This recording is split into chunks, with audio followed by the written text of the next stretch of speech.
एक बार फिर से डोला सर्वर का मिजाज और आज फिर से ऑनलाइन अटेंडेंस बनाने में शिक्षकों को करनी पड़ी समस्याओं का समाधान।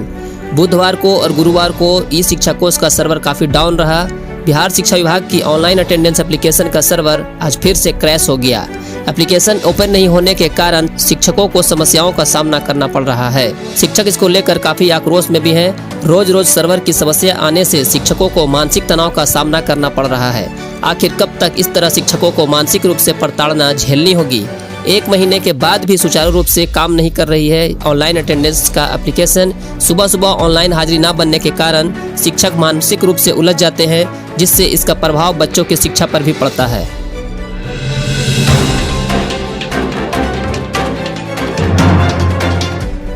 फरवरी मार्च में हुई सक्षमता परीक्षा में उत्तीर्ण शिक्षकों की काउंसलिंग की तैयारी अपर मुख्य सचिव के निर्देश पर स्थानीय स्तर पर शिक्षा विभाग ने शुरू कर दी है। वेरिफिकेशन स्थल पर प्रत्येक चरण की वीडियोग्राफी भी होगी। वहीं वेरिफिकेशन के दौरान अभ्यर्थियों की बायोमेट्रिक जांच भी होगी। डीआरसीसी में 1 अगस्त से शुरू हो रहे काउंसलिंग के दौरान सभी सक्षमता उत्तीर्ण शिक्षकों के प्रमाण पत्रों का वेरिफिकेशन किया जाना है। काउंसलिंग में सक्षमता उत्तीर्ण सभी शिक्षकों को शैक्षणिक और प्रशैक्षणिक प्रमाण पत्रों समेत अन्य प्रमाण पत्रों की मूल प्रति के साथ उपस्थित होना है। सुबह 9 बजे से शाम 4 बजे तक चलने वाली काउंसलिंग के लिए डीआरसीसी में वर्गवार व विषयवार काउंटर बनाए जाएंगे।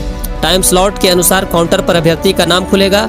वेरिफिकेशन स्थल पर अभ्यर्थी को अपने आधार कार्ड रजिस्टर्ड मोबाइल नंबर के साथ पहुंचना होगा, जिस पर SMS और ई शिक्षा कोष मोबाइल ऐप के माध्यम से टाइम स्लॉट की सूचना दी जाएगी। वेरिफिकेशन स्थल पर प्रवेश का आधार भी यही होगा।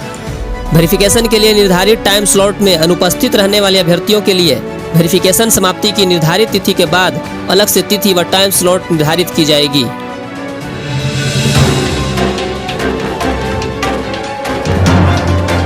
शिक्षा विभाग में अनुकंपा पर नियुक्ति के लिए एक अलग कैडर बनाया जाएगा।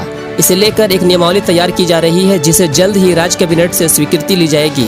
कैबिनेट की स्वीकृति के बाद राज्य में यह लागू हो जाएगा।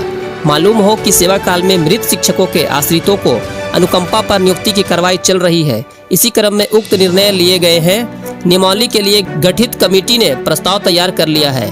विभिन्न जिलों के 6000 से अधिक अनुकंपा के मामले लंबित हैं। इनकी नियुक्ति के लिए अलग कैडर बनाने का प्रस्ताव है। आश्रितों की योग्यता के आधार पर उनसे काम लिया जाएगा। अनुकंपा पर नियुक्ति के मामले लंबे समय से लंबित हैं।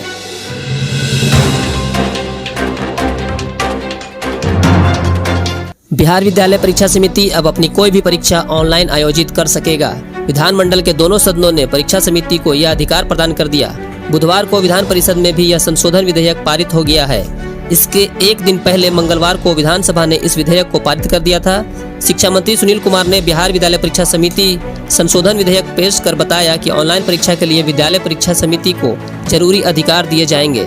यह परीक्षा घर में बैठकर नहीं होगी, बल्कि सेंटर पर जाकर परीक्षा देनी होगी।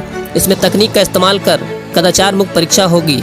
इसका सभी छात्र छात्राओं को लाभ मिल सकेगा।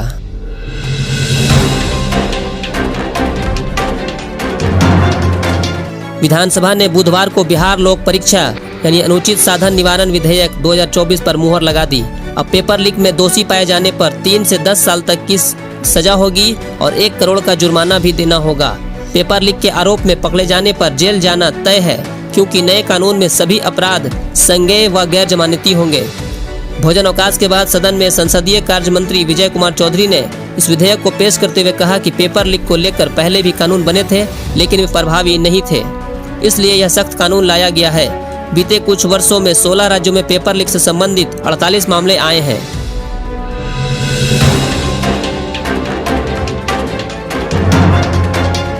सरकारी स्कूल में पढ़ने वाले कक्षा 1 से 12 तक के बच्चों को स्टूडेंट किट का वितरण शुरू कर दिया गया है। बिहार शिक्षा परियोजना परिषद ने सभी जिला शिक्षा पदाधिकारी एवं जिला कार्यक्रम पदाधिकारी को पत्र के माध्यम से कहा है कि स्टूडेंट किट उन्हीं बच्चों को दिया जाएगा जिनके पास आधार कार्ड होगा। स्टूडेंट किट देने के बाद प्रधान अध्यापक बच्चों के साथ किट वितरण का फोटो ई शिक्षा कोष पोर्टल पर अपलोड करेंगे। पोर्टल पर फोटो अपलोड करने का प्रशिक्षण पहले ही दिया जा चुका है। फोटो अपलोड कक्षावार किया जाना है। स्टूडेंट किट का वितरण अगस्त माह में पूरा कर लेना है।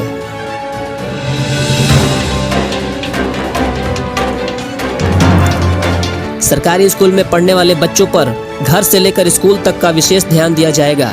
पिछले दिनों जिला पदाधिकारी डॉक्टर चंद्रशेखर सिंह के साथ जिला शिक्षा कार्यालय के अधिकारियों की हुई बैठक में शिक्षकों के अभिभावकों से लगातार संवाद स्थापित करने का निर्देश दिया गया है। निर्देश दिया गया कि स्कूल में नामांकित बच्चों के अभिभावकों से शिक्षक नियमित रूप से संवाद करेंगे। अभिभावकों से जानकारी लेंगे कि बच्चे कितनी देर घर पर पढ़ाई करते हैं, स्कूल से मिले होमवर्क पूरा करते हैं या नहीं।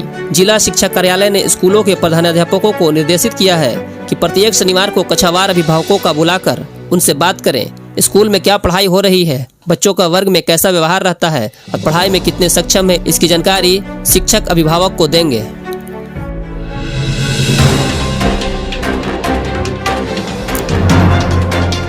प्रखंड शिक्षक बंशीधर ब्रजवासी को बर्खास्त कर दिया गया है। प्रखंड नियोजन इकाई ने बुधवार को यह कार्रवाई की। इससे पहले जिला कार्यक्रम पदाधिकारी स्थापना की ओर से 28 मार्च को प्राप्त आदेश के आलोक में 30 मई को उत्क्रमित मध्य विद्यालय रक्षा पूर्वी मड़वन के शिक्षक ब्रजवासी को निलंबित करते हुए विभागीय कार्रवाई के अधीन किया गया था। विभागीय कार्रवाई के संचालन के लिए प्रखंड पंचायती राज पदाधिकारी मड़वन को संचालन एवं बीईओ मड़वन को उप स्थापन पदाधिकारी बनाया गया था। 23 जुलाई को अंतिम प्रतिवेदन दिया।